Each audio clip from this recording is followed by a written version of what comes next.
My daughter, Kunyoto. My voice is not for the ears of the market.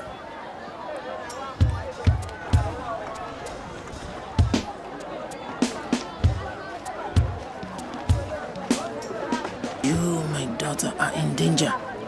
You have a deadly affliction on your body that may bring your whole life to an abrupt end if you are not. I don't understand. Richard, Kent, your innocence is your only saving grace. Take heed of your health, or else you will die a shameful death soon. Heed my words, or else death will hit you like a thunderbolt.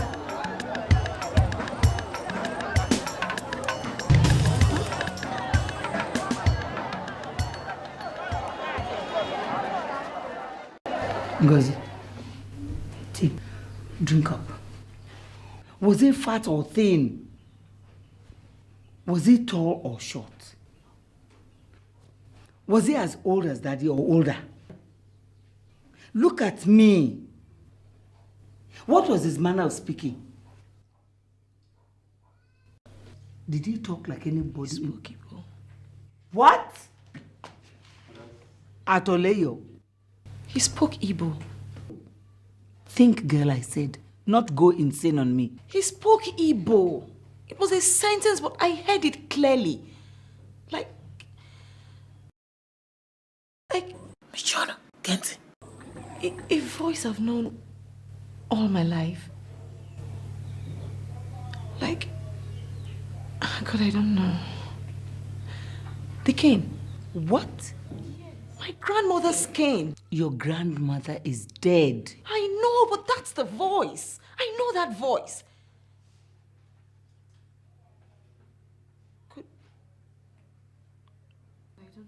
Could it be my grandmother's ghost?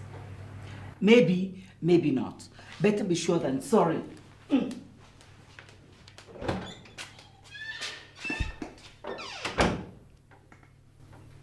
Mama, I hear Ijebu trained herbalists are the best. Is it true?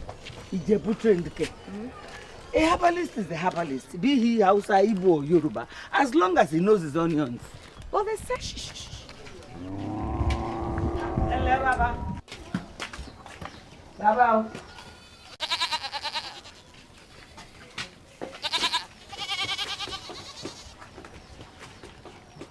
Hey, order.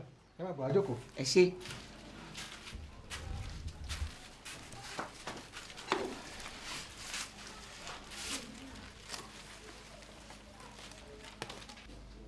Àwọn ìránṣẹ́ méjèèjì kó wọn kó bá wọn sọ tí bá ń dùn lọ́kàn kí ó wá di ọ̀kọ̀ọ̀kan mọ́wọ́ kọ̀ọ̀kan. Bàbá kò gbọ́ Yorùbá. Kò gbọ́ Yorùbá. Bẹ́ẹ̀ ni. Bójú rẹ̀ ti dáa tó yìí. Àmọ́ bí ọmọ ló jẹ́ sí mi. Bá ń túmọ̀ ẹ̀ fún. Take the two message carriers and tell what you desire in your heart. Close your palms on it. Take them.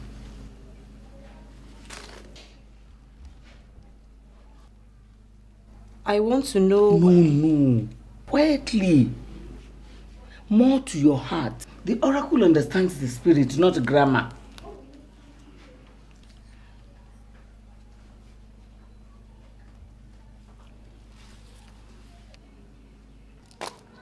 Ọ̀yẹ̀kú méjì. Ọwọ́ ọ̀tún. Your right hand. Mú kan kú náà wá. The other one. Orógbó, Òṣùgbó, ọ̀yẹ̀yẹ̀ àparò. Orógbó ọkọ ẹdun, àríbo níyangí, àgbọ̀ngbọ̀n àbísà. Ilẹ̀ ọ̀yanu hẹ́hẹ́hẹ́ kó fi járun. Ọ̀rọ̀ balẹ̀ bí èyí àṣà ìtàn. Adífáfọ́jà ọmọkùnrin léegun bójú bá ń pọ́n ni ká purọ́. Ṣùgbọ́n ká mọ̀ ṣèké sọ̀dálẹ̀ nítorí àti sùn ẹni. Ọmọ dáadáa lọmọ yìí. Olóríire ni. Lucky girl. Ó sì wà ní dúkìá tó pọ̀. You're a very wealthy girl.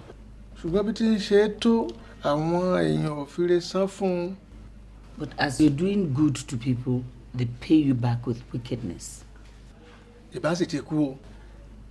Àmọ́ àwọn ará ọ̀run wọn ń tẹ̀lé lẹ́yìn you would have died, but one of your ancestors has been following you about. He knows things, Mama. Of course he knows things. Tell him everything. Tell him now.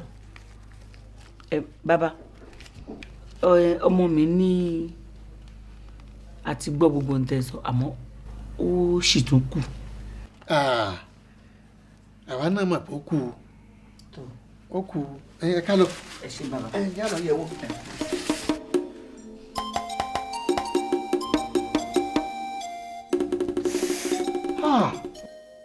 Orí ìyá mi o. Baba.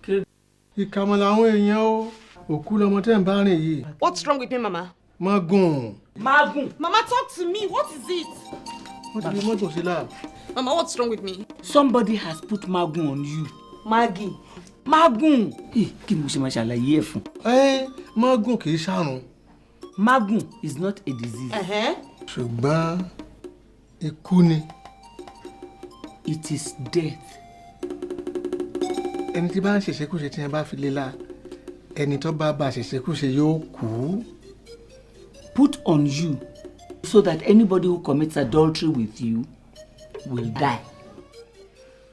Àmọ́ tí òun náà bá jẹ́ pé ẹni tí ara rẹ̀ mọ́ tí èso oníṣekúṣe tó bá pẹ́ lára rẹ̀ náà yóò kú ni. But if you are innocent throughout the incubation period, you die. But why me? Who? It can be anyone. Your enemy. Put on you so that anybody who has intercourse with you will die, even your husband. Mama. Mama, help me. Baba. Mama, help me. Baba. Èyí sọ̀rọ̀ ẹkún. Ìlú ló máa ná wa. Ẹgbẹ̀rún lọ́nà ọgọ́ta náírà. 60,000 naira. 60,000 what?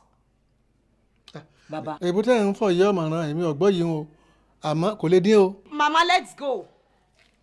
Ngozi, this is serious. So is 60,000 naira. It is your life. Magun is African AIDS. Worse than the one they tell you on your radio or television. I just don't believe him, Mama. 60,000 naira. Biko, also 60,000. Let's go. Say thank you to him and let us go. Ikú lọmọ rẹ fi ń ṣe yìí. Ẹ bàbá dúpẹ́ lọ́wọ́ Ọ̀fà, á padà wá. Ọ̀dà.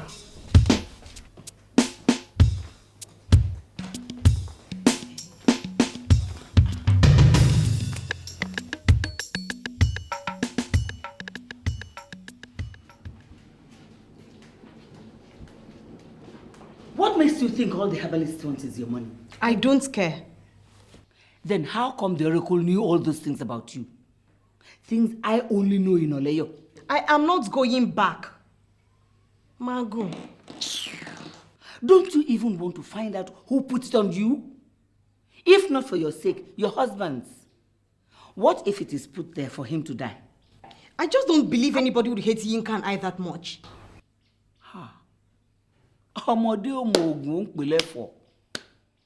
We live in an evil, angry world, my daughter. I am not going back there. Period.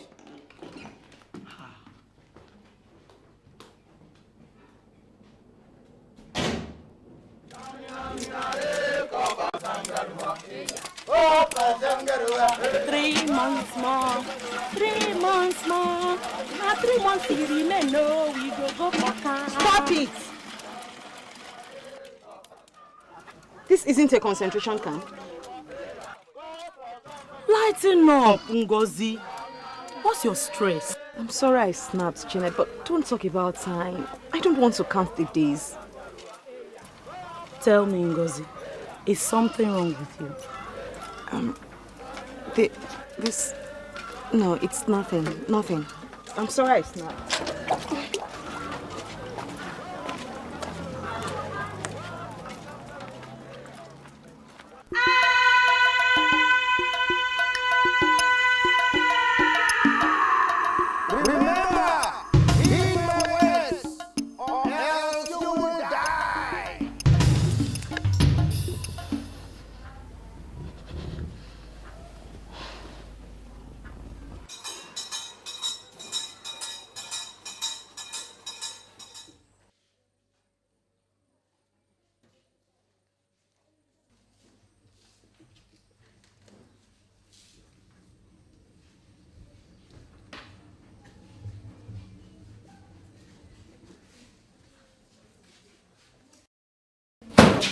What is this? Just go. Go. Go and report yourself to the VP. Now, let me warn all of you. If I catch any one of you cheating in my class again, I'll personally deal with you. Lazy drones. Go back to your work.